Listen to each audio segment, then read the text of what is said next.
Muy buenas tardes amigos de BPI TV, muchísimas gracias por el contacto. El día de hoy nos encontramos con el experto en petróleo, el señor José Toro Hardy, un tema que ha estado muy latente en la situación de Venezuela, no únicamente en el Distrito Capital, sino en el resto de Venezuela. La crítica situación de las colas para surtir combustible en los carros. ¿Cuál es este tema en PDVSA, en Venezuela, y el tema de las sanciones también internacionales hacia nuestro país? ¿Cómo no?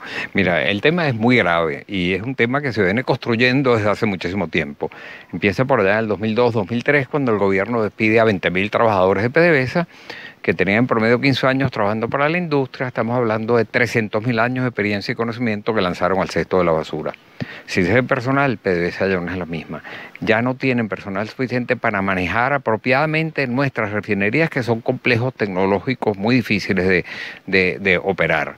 De manera que hoy en día las plantas que se requieren, que son plantas de craqueo catalítico, de alquilación, de oxigenación, MTB, etcétera, no están funcionando en casi ninguna de nuestras refinerías. Funcionan parcialmente en Amoay y en Cardón, pero no alcanzan a surtir el mercado nacional.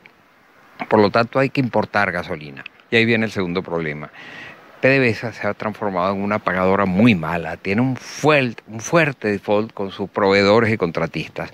Los tanqueros que llegan cargados de gasolina se niegan a desembarcarla si previamente no les pagan el flete por anticipado. Y PDVSA no lo ha podido hacer porque está en una situación muy complicada y eso retrasa la llegada de gasolina que irracionalmente estamos importando porque la deberíamos estar produciendo en Venezuela. El tercer problema son las sanciones. No es que esté prohibido, no es que los Estados Unidos hayan prohibido exportar gasolina o petróleo a Venezuela en absoluto. El problema es que cuando esos tanqueros llegan a Venezuela, para pagar hay que abrir cartas de crédito y resulta que quienes manejan las operaciones financieras en PDVSA, algunos de ellos, los jefes, sí tienen sanciones a título personal en los Estados Unidos. Entonces los bancos americanos se irían a abrir cartas de crédito operando con estos señores que están sancionados y eso también dificulta la operación. Ahora, quizás en definitiva, lo más grave termina siendo la fuerte caída de la producción petrolera en Venezuela. En el último 19 meses, 18 meses, la producción de Venezuela ha caído en 450.000 barriles diarios. En lo que va del año ha caído en 190.000 barriles diarios y en lo que va del mes la producción petrolera ha caído en 30.000 barriles diarios. De manera que aún las pocas refinerías que tenemos en este momento, las pocas plantas capaces de operar, a veces no tienen petróleo para poder refinarlo por la caída de la producción. De manera que estamos atravesando por una situación bien compleja. Ahora, señor Hardy, ¿qué se le dice a esos venezolanos? Porque antes de venir a esta entrevista hicimos un recorrido también por distintas gasolineras y observamos las colas de las personas que pueden surtir 91 o 95 octanos.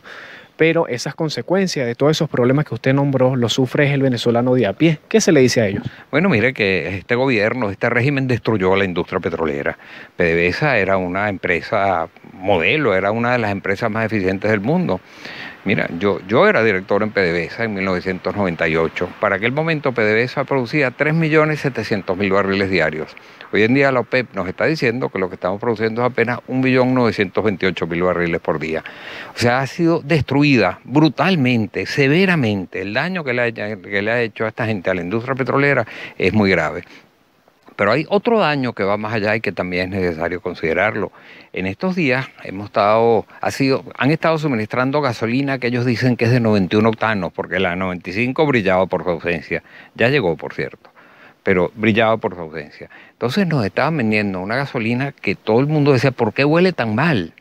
La razón de que olía tan mal es que es una gasolina que no había sido adecuadamente procesada. No tenía, según me están diciendo los técnicos en la industria, que no llegaba a los 91 octanos, que estaba probablemente entre 86 y 88 octanos. No contaba con los aditivos necesarios y eso, por supuesto, le puede hacer daño, por una parte, al vehículo. Puede contaminar, es contaminante además, puede contaminar el catalizador del carro y esa es una pieza muy costosa que además no se vende en Venezuela y de ahí en adelante, una vez contaminado el catalizador, ese automóvil por el resto de su vida útil va a ser un aparato que está contaminando la atmósfera.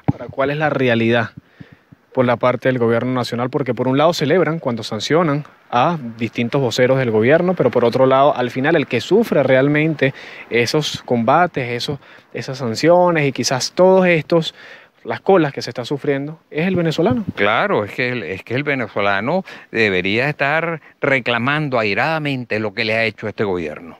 Y si a mí me preguntan, bueno, ¿pero qué solución tiene este problema? Yo estoy seguro que en este momento, a corto plazo, el gobierno, que no tiene dólares, debe estar dispuesto a hacer lo que sea con tal de pagar los fletes anticipadamente a unos tanqueros, porque la gasolina, cuando deja de llegar a Caracas, se transforma en un problema político. En el interior hace meses que no hay gasolina. Allá en el Táchira no hay gasolina. En Oriente, incluso en Anzoátegui no hay gasolina. En Margarita no hay gasolina. En Aragua no hay gasolina. Pero ellos a eso parecía no haberles importado. Pero cuando el problema llegó a Caracas, se transformó en un problema político de máxima importancia. Y ahí sí corrieron a ver qué hacían.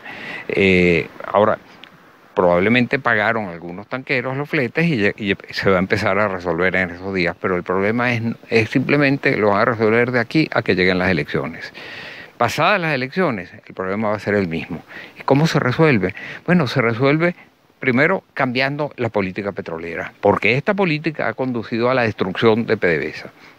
Segundo, hay que cambiar el modelo económico, porque este modelo nos ha llevado a la inflación más alta del mundo y a la destrucción del aparato productivo en Venezuela.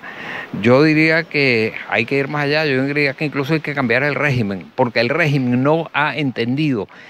Lo ven todos con dos visiones, una de corte populista y otra de corte dogmático. Y resulta que ninguna de las dos le aporta soluciones a los ciudadanos venezolanos. Lo que le ha venido ha venido destruyendo el aparato productivo de Venezuela y estamos sufriendo las consecuencias todos los venezolanos. Ahora, ¿usted considera que todo este tipo de problemas tengan solución a corto plazo o luego de las elecciones, como está nombrando, sucede y siga pasando lo mismo y al final los venezolanos sigan haciendo cola en el resto del país? No, yo creo que a corto plazo ni a largo plazo, si no se modifica el modelo, el régimen no tiene solución, van a ser cada vez más graves. Claro, ellos pueden, a lo mejor en el cortísimo plazo, por el problema político que implica la escasez de gasolina, sumado a la escasez de alimentos, sumado a la escasez de todo lo demás antes de las elecciones, que son en poco más de 15 días, a lo mejor algo podrán hacer.